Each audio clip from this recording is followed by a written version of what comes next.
This exercise is going to be designed to help you to work on continue. I have my PractiCAD exercise template open, and now we're going to select a piece of rectangular duct. Go to your fitting bin and click on the rectangular duct. Then we're going to go into the fitting parameter box and give it the sizes 48 by 24.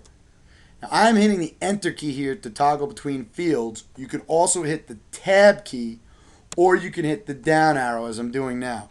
All three will shuffle between parameters. Use the one you're most comfortable with. Make sure you've got your fitting box set on new and piece. You also should be on center for hold points. Then come down to your elevation box and give it the elevation 10 foot for bottom elevation. When I hit enter, I should now be ready to place the duct on the drawing. Attach the duct to the drawing. Here I'm going to click right here one time to start the hold point.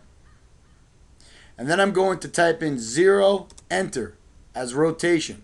Or you could keep it on polar in the bottom, and that'll also give you the polar line. Now I'm going to click one more time and the duct should be placed. Now since we're on new, PractiCAD should now be holding another carbon copy of the first fitting, ready to place down a second one. To activate continue, you can do one of two things. Either A, come up to the box and switch it to continue, but that will require you have to move the mouse all the way to the left side of the screen or wherever your fitting box is. Or you can switch it back to new and then type in C for continue and hit spacebar or enter as I've done here. Now we're going to click twice for two fittings.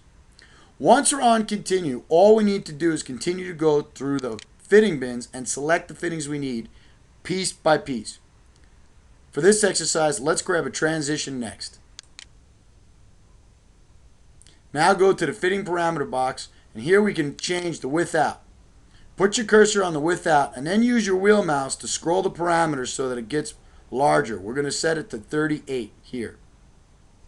Then I'm going to hit enter until we get to offset left and type in 0.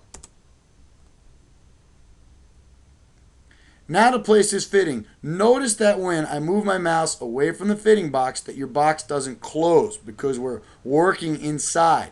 Until we click on the drawing, the fitting box will not close once you've put in parameters. This is a preventative measure to make sure that you don't adjust or move something on the left side of your drawing while you're working in these flyouts. So you have to click to get control of your drawing space, as I've done here. Now once again, look at your command line. You should see new piece exact up in the routing methods as listed here. Now we're one click away from placing transition. Next, go to your fitting bin and grab another piece of rectangular duct and click twice. Now I'm going to pan down. The next fitting we're going to grab is going to be a square elbow. And the square elbow, let's change the direction. Go to your direction box, wherever it is in your screen, and if you see it going up, just move the red arrow to the other direction by clicking to change it to the other side. Then we're going to click to put that elbow down. Change the direction of this elbow as well. We've already got it up. We're just going to click once to move it down. After you've placed the elbow, let's just put two more pieces of rectangular duct on the drawing. Going to go to the fitting bin, click on rectangular duct, and then click twice.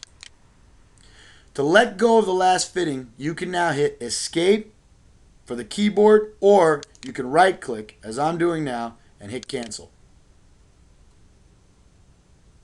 That'll conclude the tutorial on working on continue.